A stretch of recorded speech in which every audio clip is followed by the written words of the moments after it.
गुम इंसान कायम हुआ था और जो मृतक है उनके पिताजी ने थाने में नवंबर में लास्ट ईयर गुम इंसान कायम कराया था और पुलिस उस गुम इंसान की तलाश कर रही थी। पुलिस के पास जो सूचना मिली उसके हिसाब से मृतक का लोकेशन मुड़ाटोली कांसाबेल में देखा गया था और पुलिस ने घटनास्थल पे जाकर जांच शुरू किया था, लेकिन कोई बहुत ही स्पष्ट सूत्र नहीं मिल रहे थे और लगातार ये जांच चल रही थी। लेकिन इस बीच में पुलिस की जांच जब चल रही थी तो कहीं से मुखबिर से सूचना प्राप्त हुई कि कुछ लोग घटनास्थल के दिन देखे गए थे वहाँ पर और इस व्यक्ति का भी वहाँ लोकेशन था। उन लोगों को लाकर बारी बारी से पूछा गया। पहले तो ये लोग काफ़ी दिन तक इनकार करते रहे, लेकिन पुलिस को अंततः एक सटीक सूचना मिली। उस सूचना पर इनको लाया गया और सभी आरोपियों को आमने सामने किया गया। पहले ये पुलिस को बहुत गुमराह करने की कोशिश करते रहे, लेकिन अंततः ये लोग टूटे और टूटने के बाद जो कहानी आई उसके हिसाब से घटना दिनांक को पिछले साल 20 नवंबर को मृतक उस गाँव में गए थे। तथाकथित रूप से, जैसा कि आरोपी का कहना है कि उसकी भाभी के साथ उसका अवैध संबंध था, इसी पे वो आक्रोशित हो गया गांव में उसे देखकर और अपने दोस्तों के साथ में वहां पर बुलाया। पहले इससे मारपीट किया और गांव में ऐसा हल्ला कर दिया कि ये मोटर चोर है और मारपीट करने के दौरान कुछ गांव के लोग आ भी गए, देखे भी, लेकिन उन्हें मार के भगा दिए।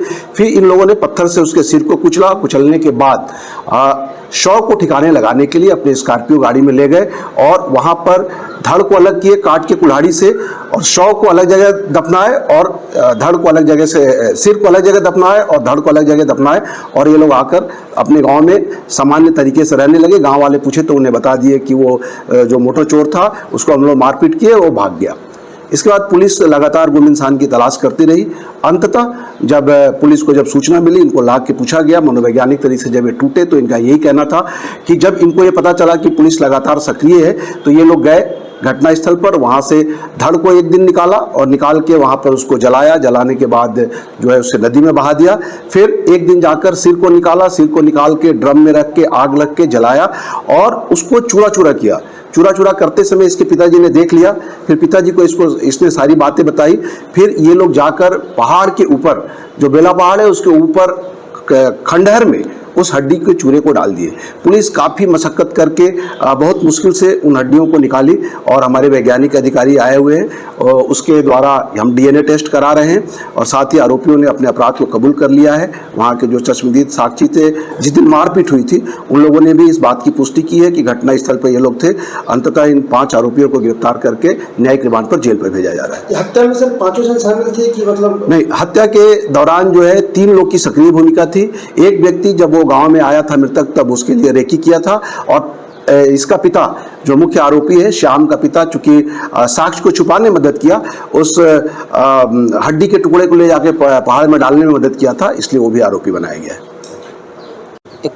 कोई अनिरुद्ध दास सीतापुर के जो हैं वो अगल बगल बाड़ी के यहाँ टहल रहे थे और मोबाइल में बात कर रहे थे, तो अज्ञात व्यक्ति देखकर वो मेरी भाभी भी बगल में मोबाइल से बात कर रही थी, तो ये शक को मैं थोड़ा पहले से मेरे को शक था, भाभी से नाजायज़ संबंध है इस टाइप से। तो मैं गोलू पैंकरा जो मेरे गांव के हैं उनको मेरे गांव चल तो यार भाभी से कोई मिलने आया है, उसको देखते हैं, ऐसा बोला। फिर बाइक से हम लोग गए देखने के लिए। फिर वो था वहाँ पे आम पेड़ के पास, तो उस बीच में मैं अपने चचेरे भाई प्रदीप पैंकरा और कुंदन पैंकरा को, प्रदीप को कॉल किया था, आ जाओ कोई पंप चौराहा है, इस टाइप से बोला। तो वो लोग हाँ आ रहे हैं बोले और वो लोग आ गए।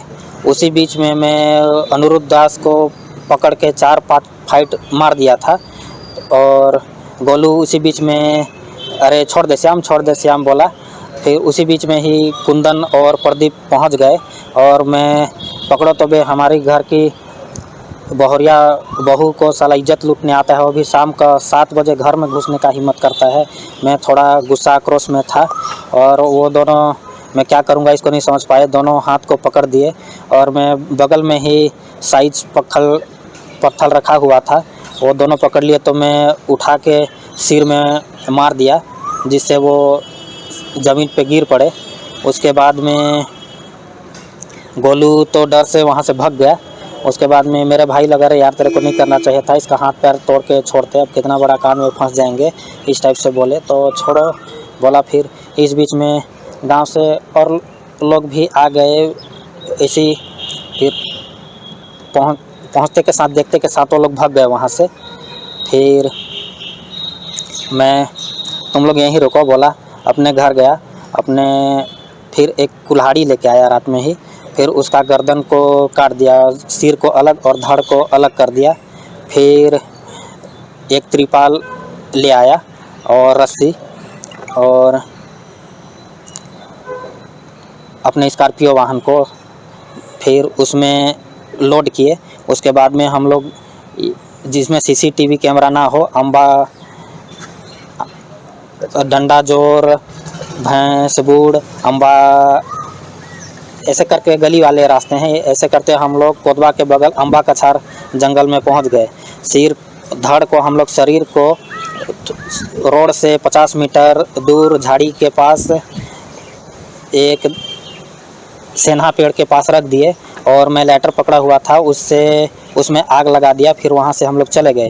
कुछ दूर 2.5 या 3 किलोमीटर जाके अम्बा कछार और मधुबन के बीच में एक चौरा खेत, बगल में फरसा पेड़ है, वहाँ पे कुदाली भी पकड़ा था, खोद के मैं वहाँ मुंडी को गाड़ दिया।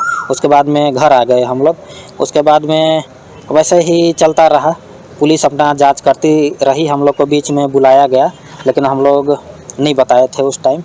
फिर बाद में पुलिस को कहीं से पता चल गया होगा, हम लोग के ऊपर शक होने लगा, तो मैं थोड़ा डर में हो गया, पकड़ा जाएंगे बोल के। तो मैं प्रदीप पैंकरा मेरे चचेरे भाई को, चल यार तू संग दे, अब हम लोग नहीं बचेंगे, पकड़ा जाएंगे बोल के। तो मेरे को इतना हिम्मत नहीं है लाश के पास जाने को। तो तकरीबन 1.5 या 2 महीना बीत गया था।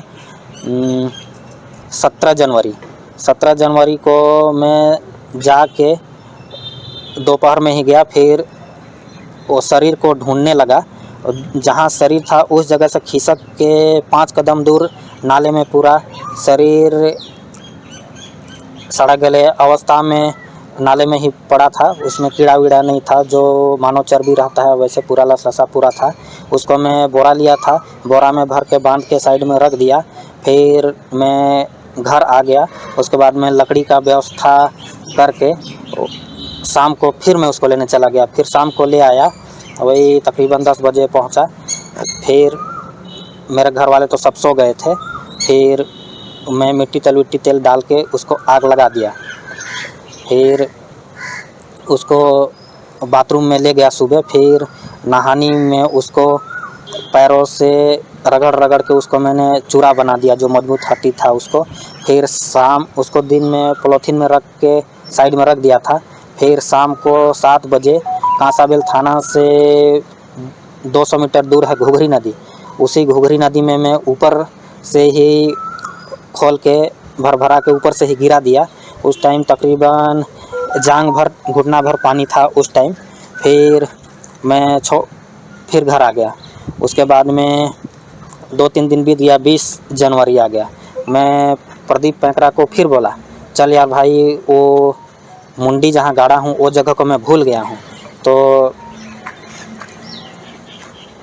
अच्छा जो भी काम करना है उसको मैं करूँगा, तू कुछ मत करना, खाली मेरे को जगह दिखा देना। तो जगह बस दिखाना है तो मैं चल सकता हूँ, ऐसा बोला प्रदीप मेरा भाई। फिर मैं दोनों हम लोग चल दिए। फिर मेरे को जगह को दिखा दिया, ये वाला जगह है बोल के। फिर ठीक है चल बोलते हैं घर। फिर मैं उसी दिन की तरह फिर लकड़ी का व्यवस्था करके गया, और शाम को फिर मैं लेने चला गया उसको। उसके बाद फिर 10 बजे लाया। फिर घर वाले सो ही गए थे। फिर उसको जला दिया मुंडी को। फिर उसको चूरा बना के मैं ये बेला घाट तरफ एक जंगल है, उसमें चूरा को डाल दिया था। बस इसके बाद में तो पुलिस को भनक लग गया। उसके बाद में मेरा जो भी था वो खुल गया राज।